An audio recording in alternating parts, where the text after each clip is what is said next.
Qué gusto, mis queridos hermanos.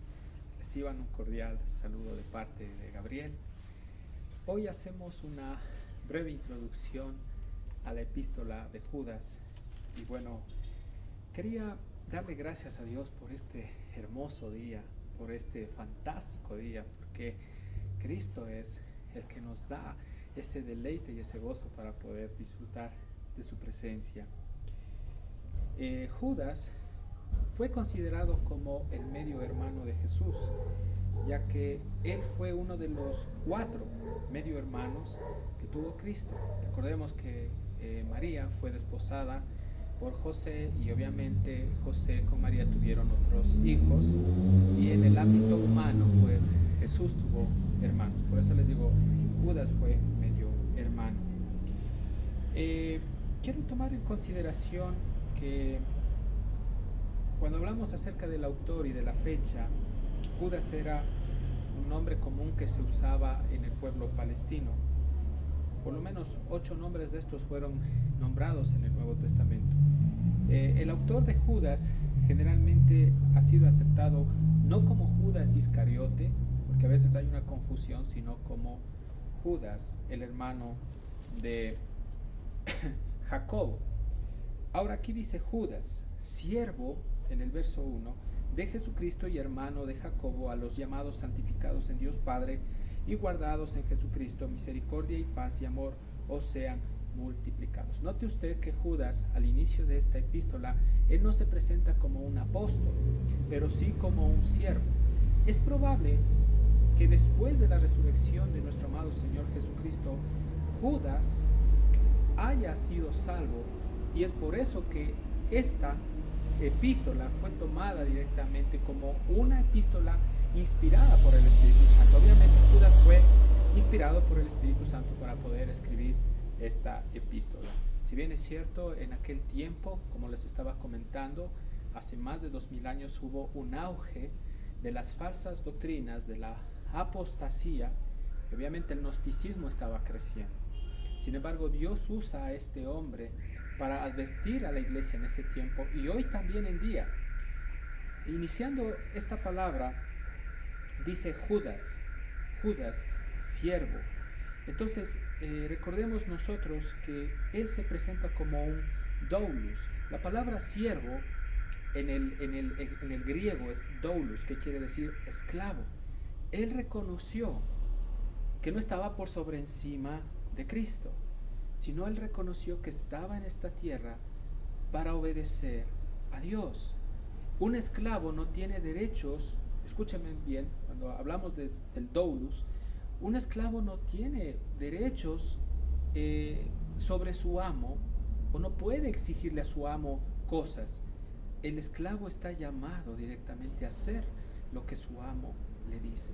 Sin embargo, esta esclavitud no es aquella que la vemos en el mundo, que lo que hace la esclavitud o hizo la esclavitud, creo que en algunos países del mundo también creo que aún hay esclavitud, pero en aquel tiempo lo que hacía la esclavitud es suprimir y dañar a una persona, limitarle en sus derechos, en sus libertades. Pero esta esclavitud en Cristo es que quien se somete a obedecer a su amo, que es el Kurios, que es una palabra para hablar del Señor de señores, que lamentablemente, claro, las personas de Roma sabían que su Kurios era el César. Pero nosotros los hijos de Dios sabemos que nuestro Kurios, es decir, nuestro Señor, nuestro amo, nuestro Dios, es nuestro amado Señor Jesucristo. Entonces entendamos nosotros bien que el amo nos da sus mandatos, nos da las ordenanzas, nos da su palabra para que nosotros obedezcamos. Qué tremendo es cuando él dice siervo, pero aquí no está hablando de que él es siervo de un hombre, no está diciendo que él es siervo de una organización religiosa, no, está diciendo que él es siervo de Jesucristo, es un doulos de Cristo, es un esclavo de Cristo. Cuanto más este esclavo se somete a su Señor, que es Cristo, es más libre. Es irónico y es contradictorio hablar de esto ante la lógica sin la iluminación del Espíritu Santo. Pero aquí se muestra Judas como un siervo de Cristo. Pero también él especifica y dice que él es hermano de Jacobo. Ahora, Jacobo, reconozcamos o entendamos la historia, era un líder reconocido en la iglesia de Jerusalén. Ustedes pueden revisar esto en Hechos capítulo 12, verso 17, en Hechos 15, 13, en Hechos 21, 18, en Gálatas capítulo 2, 9. Él fue el autor de lo que se conoce o se denomina como la Epístola Universal de Santiago. Y dice aquí, llamados. Qué hermoso es ver que el llamado no lo hace un hombre. Nuevamente nos topamos con esta palabra. El llamado no lo hace un hombre, sino lo hace Dios al ministerio. Y cuando Dios hace un llamado, obvio, Dios usa a los hombres para confirmarte ese llamado. Pero ese llamado que Dios hace a sus siervos no es por la conveniencia de otro hombre que quiere llenar, como les decía ayer, una vacante en el ministerio. Ellos fueron llamados por Dios para cumplir un propósito. Querido amigo y hermano, déjame decirte que tú y yo también hemos sido llamados. Desde el momento que el Señor nos apartó de este mundo y desde el momento que Cristo depositó su espíritu, depositó su espíritu en nuestro interior, tenemos un llamado. Y nosotros también hemos sido llamados para cumplir un propósito aquí en esta tierra. Dice llamados, pero también aparte de ser llamados, Judas dice que también fue santificado en Dios Padre. Esta palabra en el hebreo, santificado, viene de la palabra o se desprende de la palabra en el hebreo kadosh, que quiere decir separados. En posición cuando Dios nos separó. Dios nos separó cuando Cristo vino y moró o hizo morada en nuestro corazón. Nos separó del mundo, de la oscuridad, de las tinieblas, de la muerte. Y hoy estamos en vida. Hoy estamos en novedad de vida. Tenemos el Espíritu Santo, tenemos su gracia. Hemos sido santificados, separados en Dios Padre y guardados en Jesucristo. Creo que los mejores textos griegos dicen amados, santificados, amados, somos de Dios, le pertenecemos a Dios. Y parte de la palabra santificado quiere decir que Dios nos amó con un amor incondicional, a tal punto que el creyente le pertenece a Cristo. Y dice, santificado en Dios Padre, en Dios Padre.